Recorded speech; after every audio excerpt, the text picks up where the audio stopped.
11 Alive News at 11 p.m. starts now. Breaking news at this hour. We are talking about the weather tonight. Much of the South dealing with powerful storms.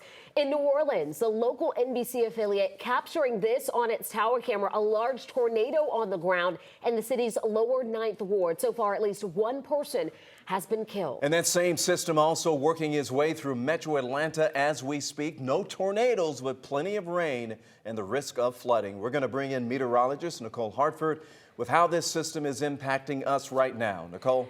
It is a lot of heavy rainfall. We've managed to pick up in some spots over an inch of accumulation in a pretty short period of time, in some spots in an hour or less. We've got heavy rain across portions of the area, including right now in the metro Atlanta area, and that heavy rainfall is moving up towards the northeast. Right now, some of the heaviest rain is actually within the perimeter and then out towards the northeast. We've also got heavy rain through portions of Troup and Meriwether counties and then up towards the northeast into Coweta County as well. This rain will continue for the next couple of hours. You'll notice out towards the west, we've still got an abundance of moisture. We also still have a severe weather threat down towards mainly the south and the west of us, where a tornado watch is in effect for portions of Alabama. We also have one severe thunderstorm warning and one tornado watch or one tornado warning in effect there. For us, this is mainly just going to be rain. At times, very heavy rain through the next couple hours. After about 2 or 3 o'clock, that rain will sharply start to taper off.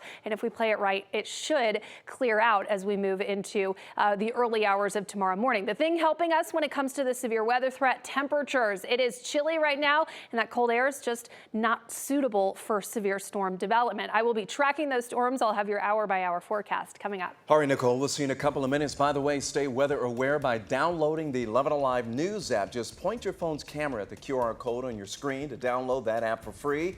Then turn on the alerts for weather updates in your neighborhood. And be sure to watch meteorologist Chesley McNeil and the rest of the team for the latest on this system tomorrow on 11 Alive Morning News starting at 4:30. Tonight, the deal that set Gunna free, a major development in a huge racketeering case. The Atlanta-born rapper, Gunna, whose given name is Sergio Kitchens, made a deal with prosecutors and walked out of the Fulton County Jail late this afternoon. Now, Gunna will not have to stand trial early next year with rapper Young Thug and more than 24 other defendants who prosecutors say were part of a racketeering conspiracy. But Gunna wants everyone to know that while he did make a deal with prosecutors, he will not have to testify against any of the others. Our John Schierick is on the story for us tonight. Gunna, Sergio Kitchens, leaving the Fulton County Jail 7 months after he'd surrendered. He is a free man. The man Fulton County prosecutors had said was deeply involved with rapper Young Thug and 26 others in a violent gang called YSL. Gunna pleaded guilty to 1 count of racketeering, and it was an Alford plea, meaning Gunna does not admit to doing anything wrong, despite pleading guilty to the charge. I'm pleading guilty, but not admitting I'm guilty. It's just legal jargon, legal maneuvering, but it's the same as a regular guilty plea. Atlanta attorney Daryl Cohen, who is not part of the case, says prosecutors likely just wanted Gunna out of the way as they focus on trying to convict the others. Because he's a minor player, so it's just going to clear the deck, if you will, to give us, that is the prosecution, an opportunity to go after the big players in this case. Gunna was charged with just 1 count of racketeering in the massive indictment. He was accused of dealing in drugs and stolen merchandise along with other alleged gang members. By contrast, Young Thug Jeffrey Williams was indicted on 8 counts. Gunna made it clear in a public statement released by his attorney that his deal with prosecutors does not require him to be a prosecution witness against the others. Quote, I have not made any statements, have not been interviewed, have not cooperated, have not agreed to testify or be a witness for or against any party in the case. He's trying to save his cred and his world. Gunna says that as part of his deal with prosecutors, he will now, as he put it, try to educate young people that gangs and violence only lead to destruction. In Atlanta, John Schierick, 11 Alive News. According to court records, more motions hearings are scheduled for tomorrow for other defendants ahead of next month's trial. And as we learn more, we'll let you know. For the very latest, you can head over to our website, 11alive.com. And once again, city officials are working to enact a citywide curfew for unsupervised teenagers. So this comes after the first proposal failed to gain enough support. So when it was first proposed, the curfew was 7 p.m. for teenagers 17 and under, and it also required locations with a history of violent incidents or homicides and the implementation of cameras into APD's video integration system. This effort did not gain enough support, so many felt that teenagers were being unfairly penalized for the actions of just a few. It follows the violence that resulted in the deaths of 12-year-old Zion Charles and 15-year-old Cameron Jackson last month during a shooting near the 17th Street Bridge. To gain support, Councilmember Keisha Wade says that curfew adjustments have now been made. It has an exception for individuals who are going to work. It has an exception for school and athletic activities. It has an exception for individuals who are emancipated young people or who are unsheltered teens.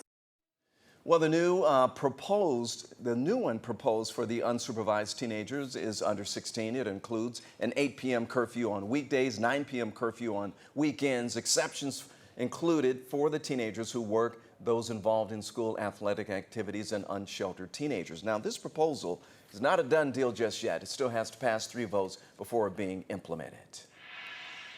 A 19-count indictment was handed down by a grand jury for a woman suspected in the death of her 20-month-old son. Among the charges, Leilani Simon now faces 1 count of malice murder and 2 counts of felony murder. The indictment alleges that she left her Chatham County home in the night of October 4th to meet her drug dealer. It then says she left again the next night to toss the body of Quentin Simon into a dumpster at a local mobile home park. Quentin's disappearance triggered a massive search, which ended in late November when human remains were found in a landfill and later determined to belong to Quentin Simon. Tonight, 3 people have filed a lawsuit against the state of Georgia, claiming the state's health care plan is denying care to transgender patients. 2 transgender men, Micah Rich and Benjamin Johnson, and an unnamed transgender young adult, say they have been denied health care from their state insurance plans. 2 of the men are state employees and 1 works for a public school.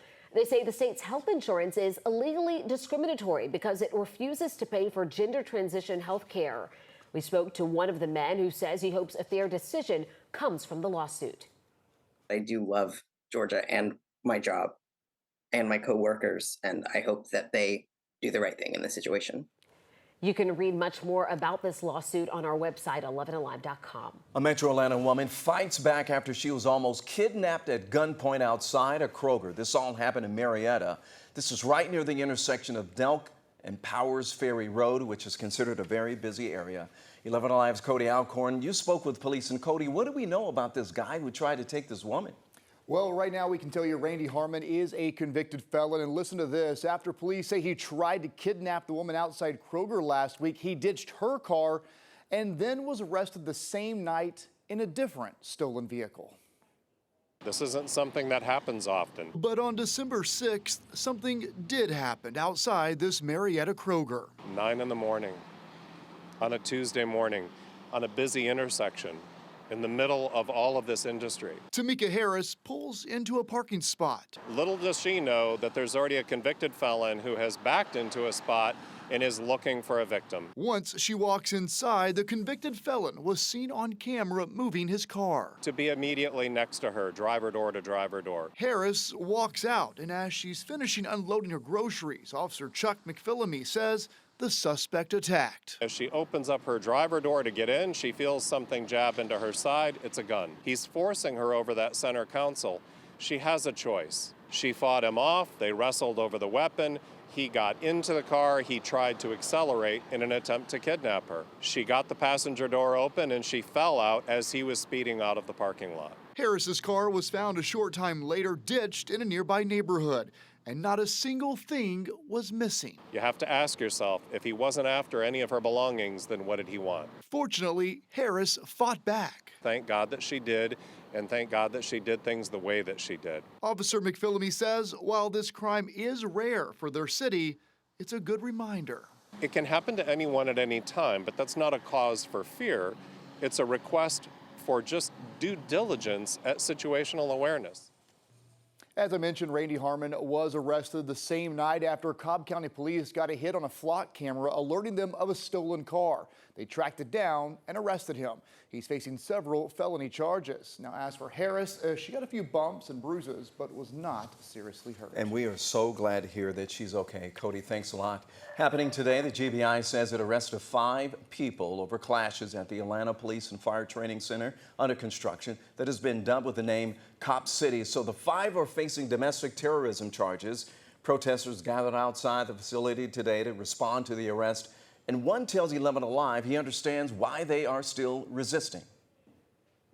What we consider to be acts of resistance, we think that if property is destroyed, obviously, you know, if people have property, it's not something that's people's first thing that we want to happen.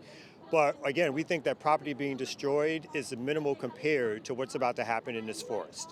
So in response to the arrest, Governor Brian Kemp tweeted his support saying, quote, "We will not rest when it comes to bringing domestic terrorists to justice."